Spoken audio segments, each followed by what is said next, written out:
Well, as we know, this is a little bit of a different story, but the Super Bowl is right around the corner and there will be zero crypto ads on the Super Bowl Sunday. Insider reported that some crypto companies had pulled out of ad deals after FTX went bankrupt. Executive Vice President of Ad Sales Mark Evans told the Associated Press that 2 crypto firms previously had commercials booked and were ready to go, and another 2 were very close to agreeing to a deal.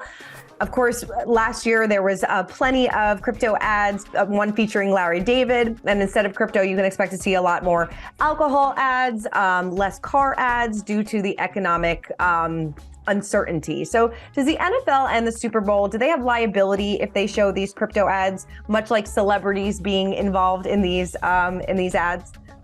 The NFL and the Super Bowl, they don't. They're clear. But I think if you have a choice of ads right now, given how much money crypto investors have lost, and really FTX, I mean, that bankruptcy and the prosecution of Sam Bankman-Fried, obviously the founder and CEO of FTX, and probably what's going to be the biggest fraud prosecution in this country's history, I think it's a bad look, even though there's no civil liability. And I wouldn't be surprised if the NFL wants to kind of stay away from that entirely, even though, of course, I love the Larry David commercial last year. It's one of the funniest I've ever seen. No, definitely. And how careful do companies have to be to live up to their hype to avoid legal trouble now? Yeah, I mean, crypto was the Wild West. It wasn't really regulated, and a lot of people made a lot of money.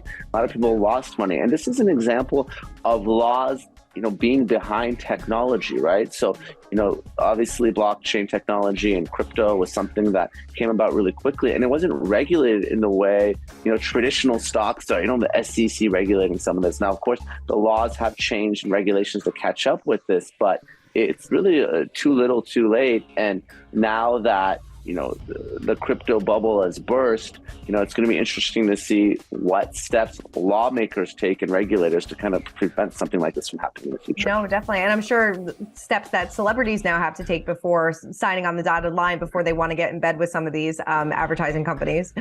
Exactly. I mean, there was so much crypto money, they were just throwing it at investors, getting them to whether post or shout out or sponsor or just advertise these different companies. And a lot of these celebrities, they were really unaware of the product that was being sold and the representations that were being made. So they got caught up in all these different lawsuits by people that were defrauded. So I think celebs are going to be a lot more careful going forward, because the last thing they want to do is get dragged into some sort of litigation and be on our show with me and you talking about them on Legally Us. For more news, content, and exclusive interviews, make sure to hit the sub, like, and bell button down below and visit usmagazine.com.